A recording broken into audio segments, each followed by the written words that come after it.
Right, so let's start with cirrhosis. Now, this is the end state. We can call this the liver is scarred. Okay. Now, everybody's seen liver tissue, yeah? From the grocery. What does liver tissue look like?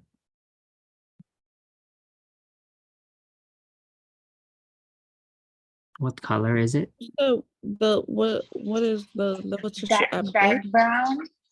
Okay, it's Dark brown because, with fully blood.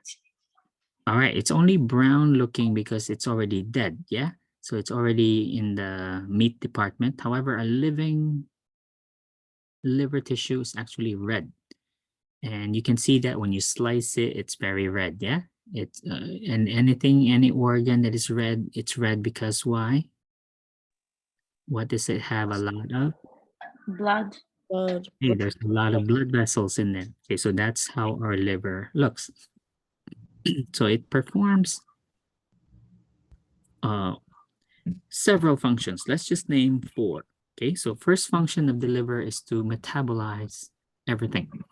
So it metabolizes protein, metabolizes drugs. So that's metabolism, drug and food metabolism. Next is it makes clotting factors.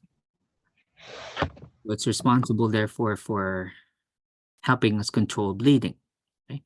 Next is it synthesizes albumin, and therefore it can also synthesize or metabolize cholesterol. Okay, so without the liver, our protein or albumin will be low. And of course, number 4 is it's responsible for making bile, and that bile is stored in your gallbladder, right? So that's how it works. So it has a digestive function, a metabolic function, a clotting function, and as well as metabolism, protein metabolism function. Okay, so those 4 functions will disappear, okay, or at least be impaired when you have liver disease. So think of cirrhosis as, so you know what liver tissue, a healthy liver tissue looks like. Now imagine that liver after we put it on the grill. Let's say we put it on the grill for just 1 to 2 minutes on each side. After you flip that, what happens to the liver tissue? What does it look like now? It's black and wrinkled looking. Okay, so it's now shrunk, right? So it's now shrunken. So imagine what happened to the blood vessels inside. So the blood vessels will also be Black. okay, also shrunken now, right? So they are now constricted. Some of them are destroyed. Okay. Now there are 3 types of cirrhosis, meaning I wouldn't really call it types. I would call it causes of cirrhosis. So number 1 cause, which is most common in the country, is alcohol. Now this is also called Lennox cirrhosis. Spelling is Laennec. So Lennox cirrhosis is the same as alcohol cirrhosis. So obviously from the term, this is caused by chronic alcoholism. Next is post-necrotic cirrhosis, meaning this is from viral hepatitis, meaning if you had a severe case of hepatitis infection, you can develop cirrhosis, okay, especially if it's not treated or undertreated. Finally, it can be caused by biliary obstruction, meaning there's no infection, there's no alcohol involved, but you had a gallbladder or a biliary tree obstruction problem, which can still destroy the liver. Okay, so among the 3, this would be the least number of cases. So most cases, top case, over half in the United States is caused by alcohol, followed by post-necrotic or from hepatitis. All right, so let's go to, well, what happens? So I mentioned to you the 4 major functions of the liver. So now if let's review anatomy. I'll take you back to the anatomy and physiology. Okay, so look at the position of your liver. Can you see my screen? Okay, I'm looking at Yes, Professor. 43-1. Now imagine the entire body. Okay, so the torso, we're looking at the torso. Okay, so above this is the diaphragm. So your heart is over here on top, and you have the lungs here. Okay, left and right lungs and the heart on top.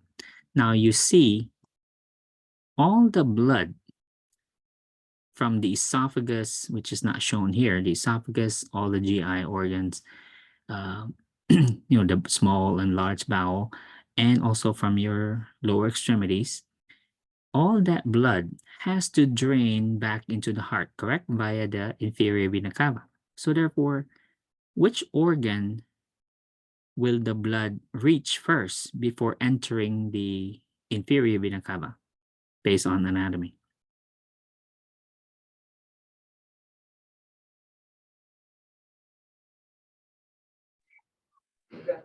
You said the liver?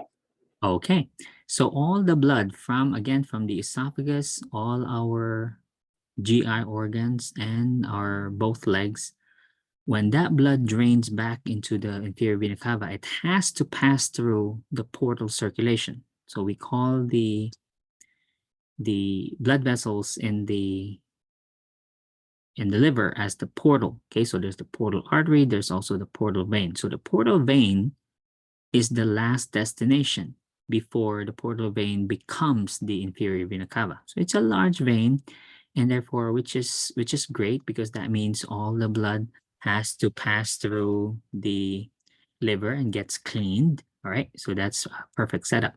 Now, the problem there is, well, if the patient's liver is now cirrhotic, so what will happen to the blood that's supposed to pass through it and into the heart? It's not gonna pass. All right, so as a result, will there be congestion here in the liver? Yes. Yes, when there's congestion here, will there be congestion everywhere else? In the GI tract, in the lower extremities? Yes. So now, because of that venous congestion, hydrostatic pressure sets in, water will be pushed out of all those blood vessels, because once the blood vessels, the veins specifically, are congested, they will push out water when the pressure limit is hit. So when they are so congested, they will leak out water. So now water will leak everywhere. So expect what happens to the lower extremities.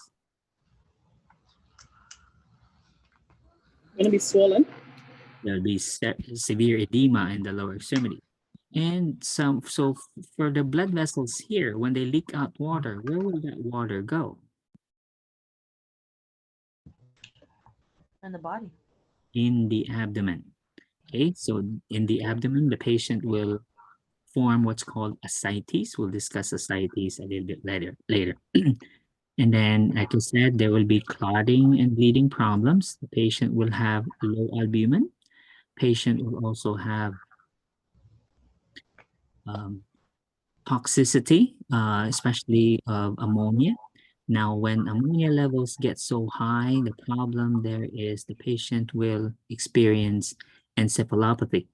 That's when the ammonia levels are so toxic that it will cause brain damage. So the patient will talk about encephalopathy a little bit later once we finish the cirrhosis. Okay, so any questions so far? All right, so let's go now to signs and symptoms. So that is the pathophysiology. I encourage you to watch the animation, the video animation. Okay, so symptoms. These are the patient's symptoms. So we divide them into two because there's chart 43-9 tells you the compensated and decompensated manifestations of cirrhosis.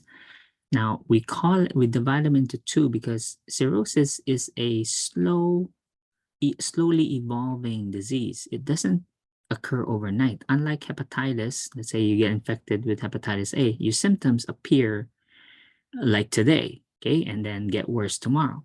Now in cirrhosis, let's say it's from alcohol. does the patient who is alcoholic get worse, like right now, liver wise? No. It No. happens all the Okay, time. so it has to last decades before we see any liver damage. Okay, so if that means their body learns to compensate. So if it's a compensated liver cirrhosis, these are the manifestations. Now, if you look at these, are there anything acute here? Only the abdominal pain, correct? All the Mhm. others are chronic. Well, if you look at decompensated, what do you see now? There are more acute manifestations, such as the bleeding, the hypotension, these are all acute. Jaundice, that's acute. Weakness, that's acute. Weight loss as well. All right, so these are now the signs of decompensated cirrhosis. Okay, so again, when we see these patients in the hospital, are they in a compensated or a decompensated state? Compensated. No, decompensated. They Decompensated. are in a Decompensated. decompensated state because again, nothing beside except abdominal pain is Okay. acute here in compensated. So when patients present in the ER, that means they are in a decompensated state. Now, most problems will be related to, let's say, hypotension. The patient now is complaining of fainting, or they had syncopal episodes, falling, loss of consciousness. And especially if the ascites is worse. Ascites is again the accumulation of fluid in the peritoneum. Now, these patients can have up to 4 liters or more of fluid in the abdomen. When that happens, if you imagine, let's look at the anatomy again. So when we have so much fluid in the peritoneum, that means what happens to the diaphragm's ability to contract downwards when we breathe? If this is all full of water now, the peritoneum, which increases intra-abdominal pressure. You Oh, can't like- mm, Yeah. You will well. Right. So the patient will look like a 9-month pregnant patient, okay, which is full of water. There's no baby there. It's just full of water. Okay, but they look like they're about to give birth. The abdominal girth will be so large, making the patient really short of breath. And that's usually when they come in complaining of shortness of breath. Okay. So that's the problem with decompensated liver cirrhosis. And labs will show the following, depending really on the severity. So they can have mild to moderate or severe cases of decompensated cirrhosis. Let's go to the problems that follow. Okay, so since these are very thin discussions, I'll go back up now to the previous pages, okay, where these are discussed in more detail. And the management is specific to each one. So therefore, we will still summarize it with medical management, but really the management will be in each section, okay, where we see the complications that result. Okay, so let's begin. Let's start with ascites. Oh, you know what? Let's start with, oh yeah, let's start with ascites. Right, for jaundice, there's really not much to discuss. So the patient's skin and sclera become yellow. This is caused by, remember, the patient has liver disease. So therefore, can they make normal amounts of bile? No. Okay, so therefore, what happens to their bilirubin levels? Increases. Increases. So in ascites, so this is again caused by the congestion of the venous circulation. Okay, so obstruction leads to congestion of venous blood flow. And then eventually the pressure reaches a point wherein water will be pushed out of the capillaries and then forming the ascitic fluid.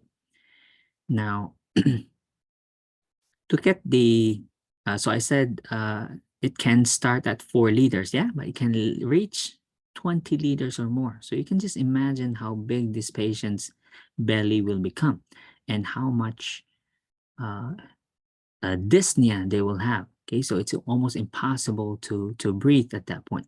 So when they reach this amount of ascitic fluid, then they have no choice but to call 911, come into the ER, and they will drain the fluid. So that procedure will be discussed a little bit later. It's called paracentesis, and we will test you on what your responsibilities are when you prepare this patient before the procedure and what will be your responsibilities after the procedure, because it can be done at the bedside. Although most cases here in New York, we send them to radiology for an ultrasound guided paracentesis. Okay, so for ascites, these are your manifestations. Again, the patient's belly will be very hard, very distended. Patient will have shortness of breath. Okay. They will have orthopnea, okay, because of the enlarged abdomen. Management, depending on the severity of the ascites, before they do the paracentesis, they can try other methods to decrease the fluid. One is through dietary modifications. So we will restrict the patient's sodium, for instance. For pharmacologic therapy, this will involve diuretics. Again, with any liver disease, the patient must be given adequate rest. And this is the invasive procedure. For some patients, they may qualify for the shunt, insertion of a shunt.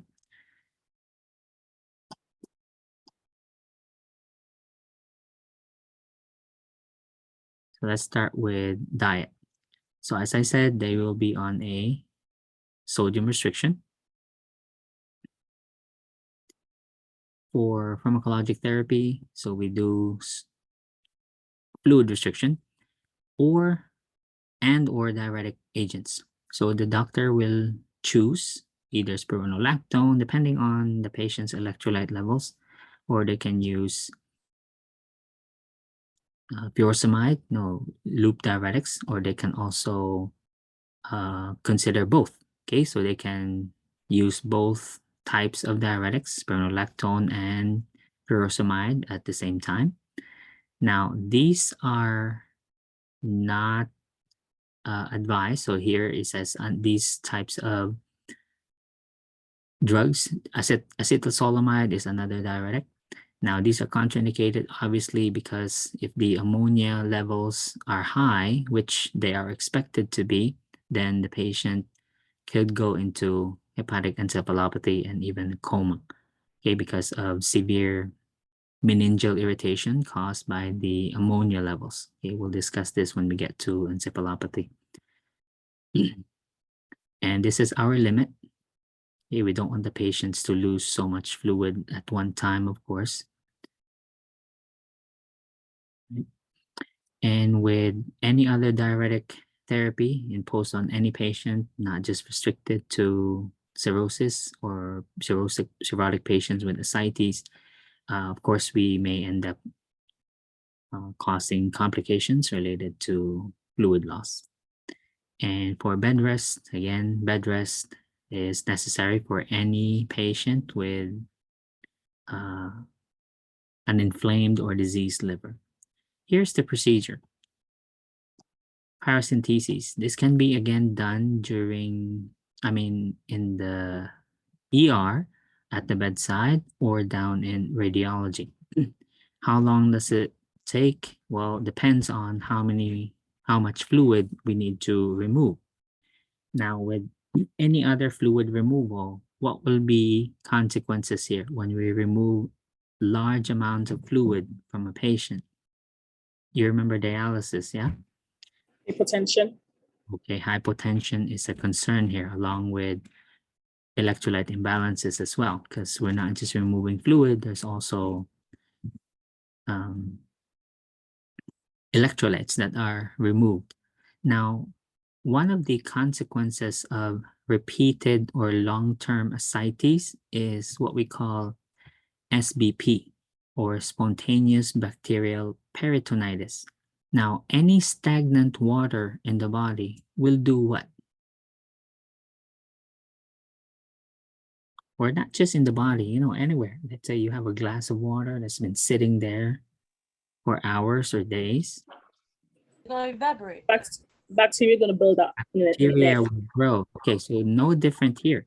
So if this patient has had ascites for a long time, they are at risk for developing spontaneous bacterial peritonitis, which can cause sepsis. Well, it will cause peritonitis first, and then peritonitis leads to sepsis, and we already discussed sepsis extensively. Okay, so these are the consequences if we do not perform paracentesis. Again, paracentesis is the removal of fluid from the peritoneum. So to do that, we need a needle and a catheter. Okay. So typical removal is about anywhere from 0 to 5 or even 6 liters. Okay, that's usually our limit, because anything larger, of course, will be too much to remove at one time. Okay.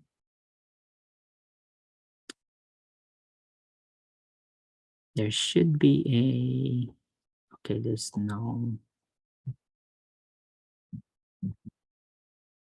there should be a table now.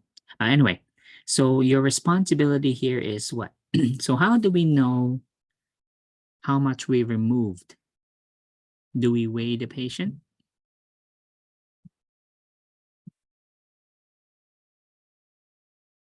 Yes or no? Do we need to weigh the patient? Yes. Yes, so you weigh the patient before or after the procedure? Both. Both. Oh, Okay, before and after the procedure, the patient must have a weight. Okay, so we can compare how much fluid was removed, and then we can prepare, okay, for possible fluid replacement if required. Another is let me go back to the anatomy.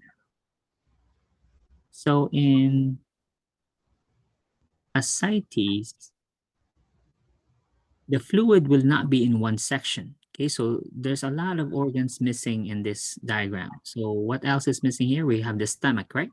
So the stomach is right here.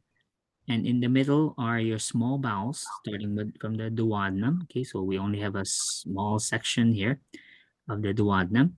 Plus there's the ileum, okay, and then all the way to the cecum. And then it becomes the large bowel. Large bowel will enter here. We have the ascending colon, the transverse, and then the descending colon. Okay, so we have several organs here. It's stacked array. So therefore, where will the fluid collections be?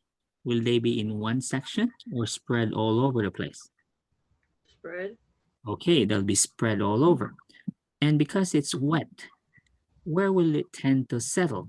Up here or down here? Upper. So fluid will float up. Oh no, it'll go down. Okay, so anything wet which is heavy, they will tend to occupy the lowest section, correct?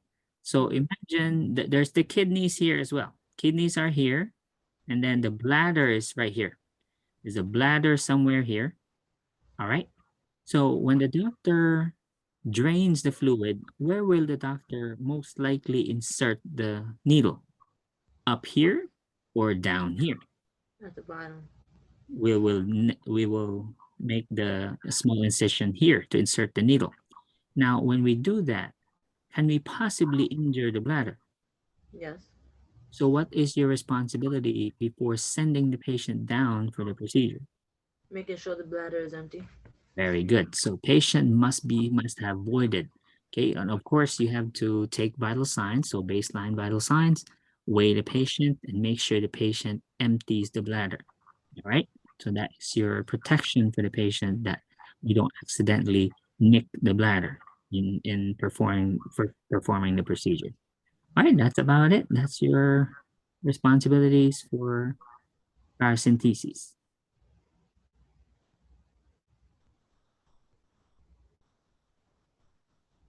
Any question? Would it also help where, let's say this patient has an anticoagulant ordered? Because remember, they're on bed rest. So therefore, bed rest patients are at risk for what? DVTs. All right, so what do we give them to prevent DVTs?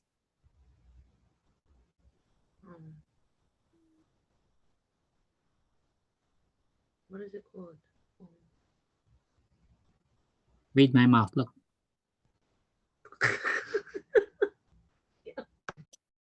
What drugs are given? Low molecule, Okay, so we give them anticoagulants, right? So before this procedure, since this is invasive, would it also help that you maybe hold it till after the procedure? No. Yes? Yeah, you would. Yeah. Yes or no? Yes. Yes. Okay, so Yes. that's your initiative, okay? So Okay. if the doctor didn't order, so call the doctor, okay? So call the doctor, hey, the patient has a heparin ordered, can I hold it? They'll always say, okay, yeah, go ahead, give it after the procedure, okay? Okay. Another one mentioned here is on, remember, when this fluid, what does this fluid contain? Since the patient has congestion and the vessels are, the capillaries and veins are pushing the water out, what will also be in there besides just water? There's electrolytes there, correct? And is there albumin there also? Because this is plasma we're talking about. Yes? Yes. Yes, the patient also loses some protein. So therefore, it's expected that the patient will also receive albumin infusions. Okay?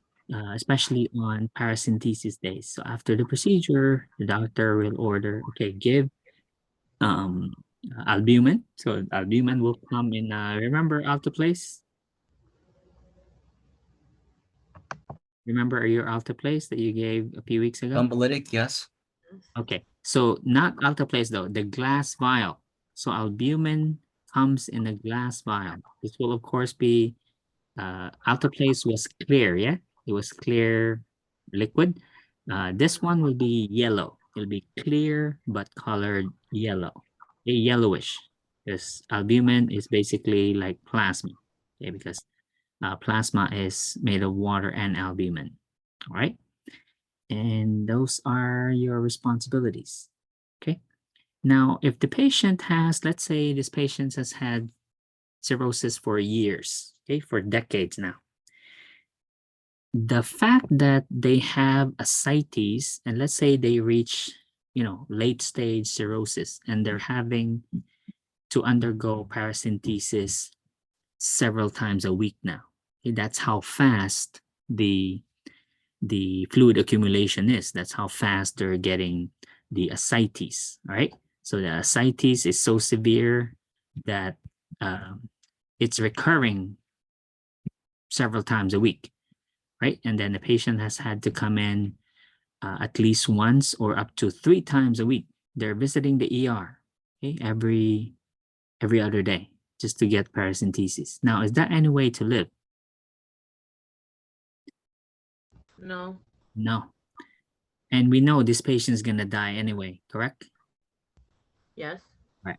So they'll consider if the patient is healthy enough. Usually the contraindication here is if the patient's heart is not healthy, then they cannot undergo this procedure. So transjugular intrahepatic portosystemic shunt is a consideration. So what is this procedure? We call it TIPS. is a method of treating ascites in which a cannula is threaded into the portal vein via the transjugular route. That means, here's the picture. So the catheter will be threaded through the neck, the right jugular vein, and then threaded through the portal vein all the way here. Okay, so therefore, what is this shunt doing? What is this catheter doing? If you're putting a shunt, you're bypassing the liver circulation, because now you're putting a shunt from the inferior vena cava all the way here. So therefore, when blood passes through the portal vein, where will blood go? Will it go through the liver tissue or through this shunt? The shunt. The sh- So you are therefore bypassing. So it's a type of bypass. So now all the blood here will now bypass liver tissue, go through the liver via the shunt, and then into the inferior vena cava. So will there still be congestion here? Yes. No, Yes. because the shunt. No, I don't know. Is there congestion or no more? No, because the shunt, it's going through the shunt, so it's not going. Yeah, there's no Right. congestion. Right, because there's congestion here prior to the shunt. Now that you have the shunt, will there still be venous congestion? No, No more. So will there still be ascites? no. No more ascites. However, since you're bypassing liver tissue, now something I did not mention is, even if this liver is diseased, it's not all totally diseased. There are bits and pieces of tissue and cells that are still working. You understand? Meaning, let's say this liver only functions 5 or 10% now of its out of the 100% function, it now has 5 or 10% left. Which is better, 0 or 5 to 10%? 5 to 10%. I'll take 5 to 10%, meaning when we say the liver still has 5 to 10% liver function, is it still metabolizing drugs? Yes. Is it still getting rid of ammonia? Yes. Yes. Yes, not 90% anymore, but only 10%. Okay. But again, that's better than nothing, correct? Yes. Yes. So what will happen to this patient's ammonia level after they undergo this procedure? It will decrease. Let me repeat. Even if this liver is diseased, let's say 90% diseased, it still has 5 or 10% function left. So when they do this procedure, they create a shunt now, totally bypassing the liver, which still has about 10% function. Now all the blood entering the heart will bypass the liver tissue. It will go through this shunt that they created and then enter the heart. So in essence, the blood no longer passes through here, wherein it can be cleaned by liver tissue. Not anymore. Blood will go straight through the shunt and into the heart. So question, what happens to the patient's ammonia levels after they've created the shunt? It'll go back to normal. It increases Why does it increase? because it's not getting cleaned. It's not getting processed. It bypassed. Right, because you created the shunt. Instead of 10% still being cleaned, now it's 100% not being cleaned at all. So all the ammonia will now do what? Ammonia It will will build up. stay in the body, right? The ammonia levels actually increase after a TIPS procedure. So therefore, is this a first-line treatment for ascites? No. No. So that's why clearly here, TIPS is a second-line therapy for refractive ascites, meaning Remember, I gave you the example earlier where this patient is now going into the ER several times a week now just to get the paracentesis. So therefore, is this the first line or like more like a last resort? Last resort. Okay, and there's nothing else we can do. Okay, so at this point, when the patient undergoes TIPS, that usually means their cirrhosis is so advanced that we're just trying to make this patient comfortable. Okay. And also, so what will happen to the patient's protein intake? What will we do to the protein intake after the TIPS procedure? Decrease it. Okay, we will have to control the protein intake because can they still get rid of ammonia? No. No. Don't worry, we'll discuss ammonia treatment shortly. All right, so let's continue with, so this is ascites and ascites management. Any question on ascites?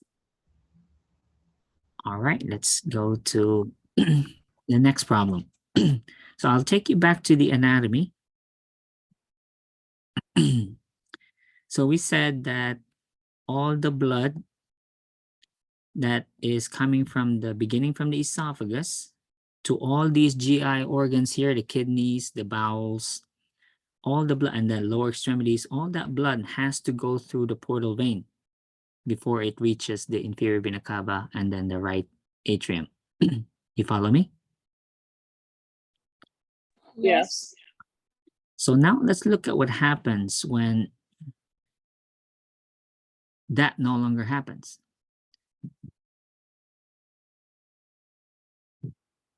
You've seen varicose veins, yeah? Mm-hmm. Okay. What do they look like? Are they beautiful? Spider. Let a spider. Okay. Does it make you look attractive? No. Okay. So we even have vein institutes, right? We have doctors that treat varicose veins. Yeah, Yes. we remove them. You know, we give we put sclerotic agents. I don't know what they do, but you know they destroy the varices. Okay, so imagine having varicose veins in your esophagus. Now, let me show you a picture of varicose veins in the esophagus. So we call them esophageal varices.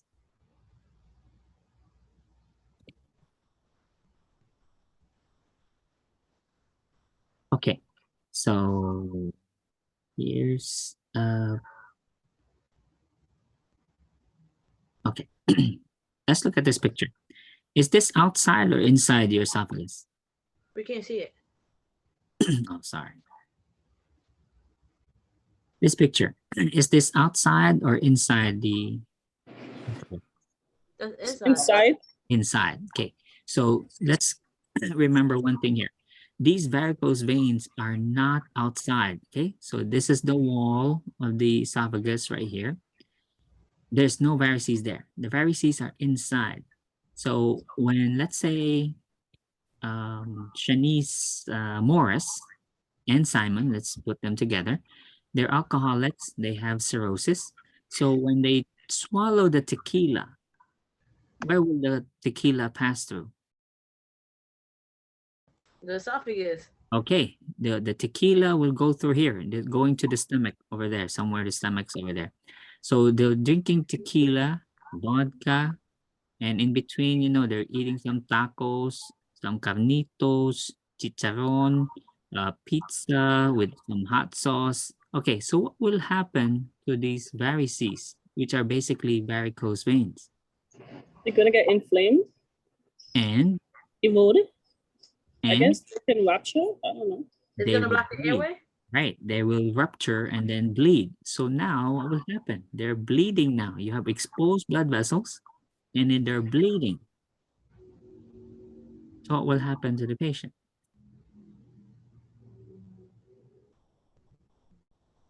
Gonna lose We consciousness. discussed GI bleeding in septic ulcer disease. Is this any different? They're gonna get ascites. They're gonna start to aspirate. Okay, throw so up same thing, and right? stuff. Same thing. They'll throw up blood, they'll have abdominal pain, and what will they die from? Aspiration. Aspiration.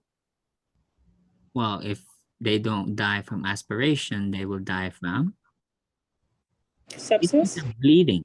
These things. Bleeding. Yeah. So what type can they go into shock? Yes. What type? Hypovolemic. Okay, okay. So therefore, so we've talked about ascites so far. This is the second problem that most cirrhotic patients have. So for every cirrhotic patient, what do you monitor them for? Bleeding. Bleeding. Then Upper GI bleeding is very common in these patients. And this is another reason wherein they came in for decompensated cirrhosis. Most of them are coming in because they're bleeding, right? Mm-hmm. Oh, here's the teaching for the ascites. It wasn't completed on the other page, so don't forget about this one, okay? So these are your responsibilities. Okay, so let's look at the manifestations. For bleeding esophageal varices, again, they are life-threatening. Patient will go into shock because of the blood loss. And because of that, they can also go into brain damage and even acute kidney injury, okay? Prerenal kidney injury and you know, cerebral anoxia, right? If the shock, the hypovolemic shock or hemorrhagic shock is so severe. So these are the triggers, meaning what will cause the bleeding. So we named a few earlier. So Shanice, the two Shanices are drinking, and partying, and they eat these things here. All right. Plus they did, a few, drugs as well. Okay, causing further, strain on the blood vessels. Okay, or they were both constipated as well. Okay, so this can trigger vomiting. Bleeding. Okay. Manifestations, of course, they're bleeding. Okay, so signs and symptoms of bleeding, and they have shock and signs and symptoms of shock. So to diagnose, we need to see. Okay, so the patient will undergo endoscopy, have to see where the bleeding is coming from. And while they're in there, they will go ahead and stop the bleeding if possible. So they'll either cauterize the busted blood vessels if it's still possible, or they'll do some banding. So the banding will be here. Okay, so they'll do endoscopy and then they'll do whatever to stop the bleeding. Part of the management for esophageal varices is, first of all, what caused the varicose veins again? Those esophageal varices, what caused it? Damn, you just said it. Why? High blood pressure. Yes, there is portal hypertension, yes, because of the congestion. So that's basically because the veins are so distended, yeah? And why were the veins so distended? Because the pressure in the liver is so high, correct? Because it's all shrunken, correct? So there is portal hypertension. So part of the management will be to manage this blood pressure. So what drugs will help manage portal hypertension? Come on, you Beta It's a blockers, calcium channel Okay, blockers. so beta blockers will be used here. Propranolol is frequently administered. So between metoprolol and propranolol, doctors usually prefer propranolol to manage portal hypertension. Okay, and they may add calcium channel blockers as well. Now if the patient is actively bleeding. So I won't repeat management of hemorrhagic shock or GI bleeding because we discussed this already in module 1 and again in peptic ulcer disease. Okay, so I'll skip this section. I'll go now to here. So what other drugs can be given to slow or stop the bleeding? Okay, first is octreotide. Octreotide, or the brand name is Sandostatin. And this is the generic somatostatin. Now, this is not a statin drug for cholesterol, okay? So this is different. So octreotide is a somatostatin medication. So this will be given to decrease bleeding from the varices. All right. So this is going to be either given subcutaneously, but most of the time, if we have the patient here admitted for esophageal variceal bleeding, then they will be given IV. So the octreotide or sandostatin will be in a continuous infusion, IV.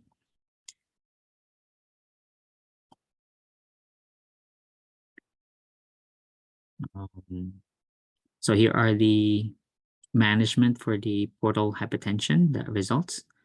Propranolol already mentioned, or some will receive nadolol or carvedilol, right? Next, if the patient really has active bleeding, we have to stop it. This is now the procedure. We call it a balloon tamponade. Now, this involves the insertion of a catheter. It looks like a Foley, but it's way bigger than a Foley. So the name of the catheter is Sungstaken Blakemore. Here, a Sungstaken Blakemore tube.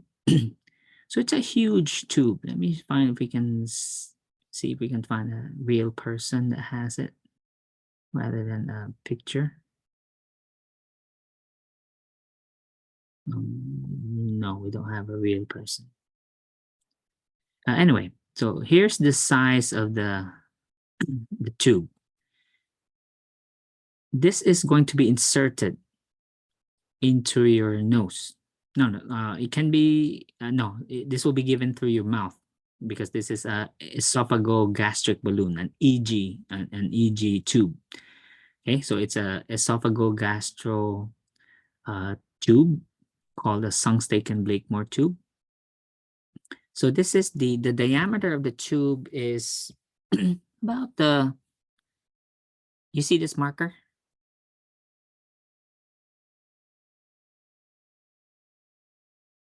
Can you see me?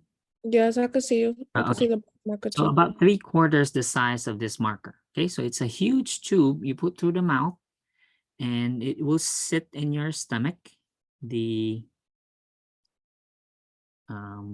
Here's the diagram where it will stick. So here it is. So it'll be inserted through, it can be inserted through your nose, but most doctors will insert it through the mouth.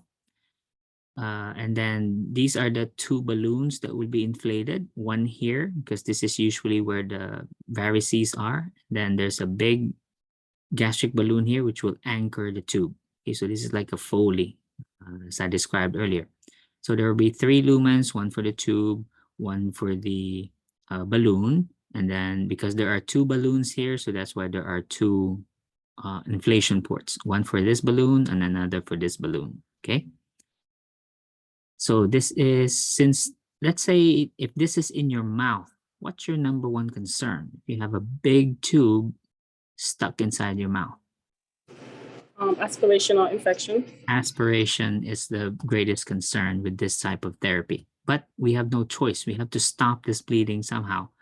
You'll only see this EG tube or EG balloon inserted in the ER, okay, because this is an emergency management. So let's say the patient is actively, vomiting blood, they're bleeding right now. Now we can't take them to the endoscopy area because they're not stable. So we have to stop this bleeding first, like right now. So this will be an emergency management. Are we clear? So a patient comes into the ER, we did a CAT scan, we saw the bleeding, then we put this in. All right. Any question? So far, our two alcoholics here, the two Shanices, do you still want to drink alcohol? Sometimes. Yes. Okay, so just make sure you know, drink it moderately, okay? So far we've talked Occasionally, about not every day. ascites, okay, and then we talked about the portal hypertension, and now the bleeding esophageal varices, and we're not done yet, okay? So we have still a few more. Other management, so this is again a rescue therapy. Okay, we talked about the TIPS procedure for the ascites, and then these are other options. So once a patient is stable enough to go to the endoscopic area, meaning we've given them blood, given them fluids, okay, so they're now stable. They will now take the patient to the endoscopy, and they can do ligation. They'll cut the bleeding blood vessel, okay, or band, put a band around it. They can cauterize, or they can inject sclerosing agents, to if they're small. If there are small bleeding vessels, they'll do sclerotherapy. For the big ones, they'll have to band it, okay, meaning put a band around it to stop the bleeding. So these are the various procedures that can be done. So we have the variceal banding, okay, and then we already talked about the TIPS. Okay. We'll skip the bypass. This is not really very common. So we'll stick with the TIPS and the endoscopic procedures. We'll skip the bypass.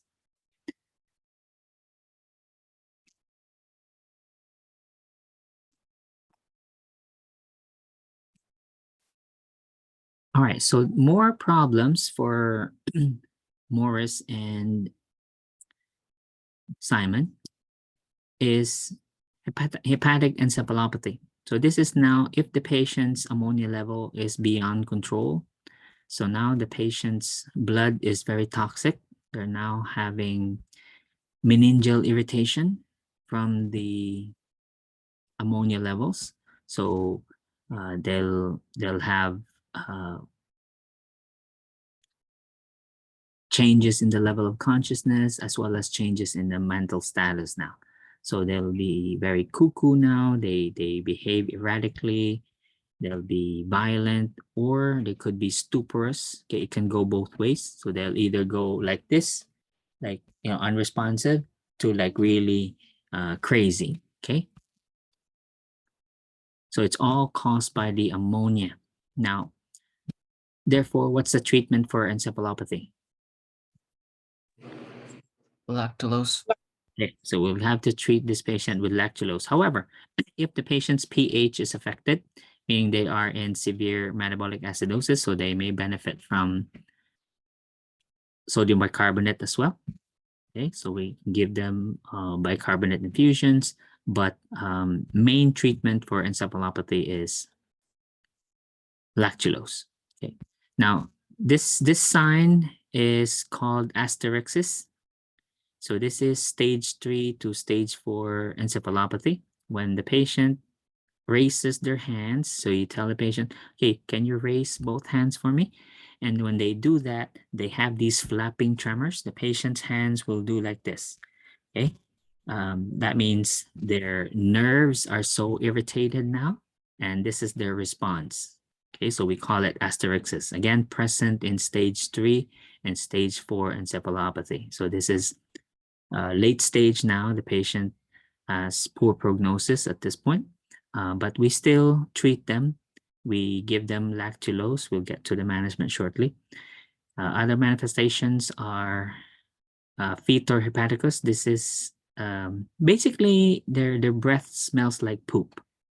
Okay, I don't agree with this description. Sweet, slightly fecal odor. There's nothing sweet about it. It smells like crap. Okay, so the patient's breath smells like poop. And these are signs again of meningeal irritation. Okay, so this is now their handwriting. This is how they draw a star. Okay, so clear, uncoordinated movement. Let's go straight to management. For diagnostic findings, they basically draw ammonia levels.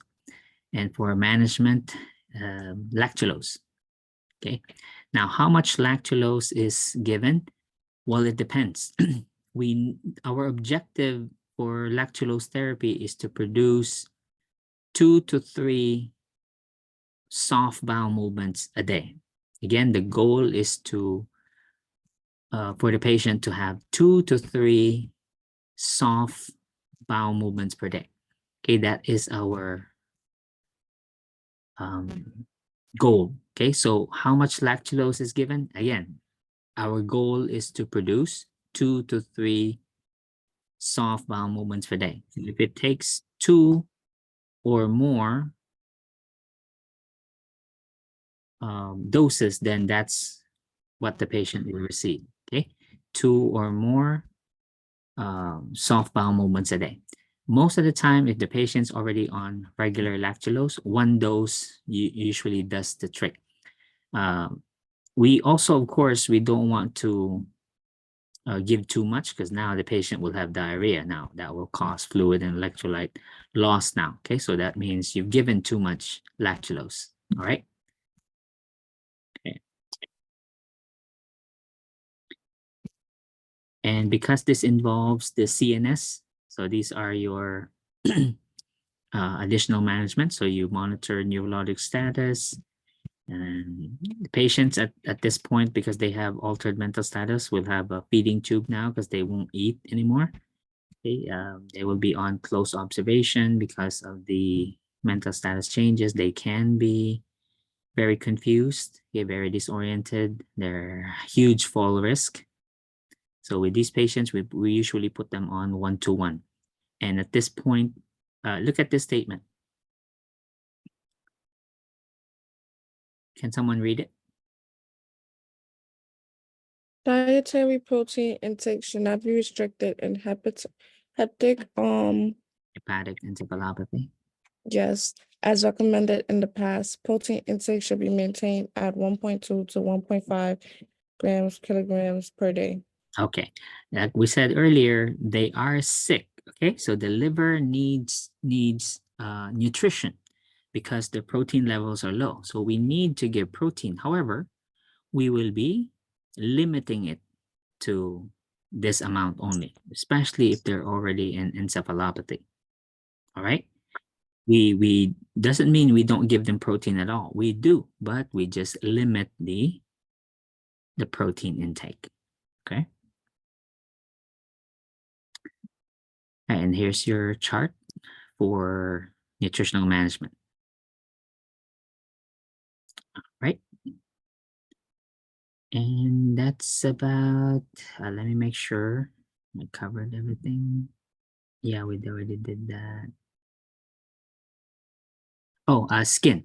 All right, so these patients will, remember in dialysis patients, wherein the patient had uremic frost, meaning they had those white, powdery, dry substance on their skin, you know, to eliminate waste products. So the patients here will be the same. So the patients will have severe pruritus, okay, because of the inability to metabolize waste products. Now, you have to moisturize these patients' skin because they'll be very dry and very itchy. And they'll scratch it so much and it can actually cause bleeding. Okay, they'll scratch the skin until they bleed. All right, and then there will also be correction of these vitamin deficiencies. Okay, that's part of the therapy. And that should be it. Yes, that should be it. Any questions?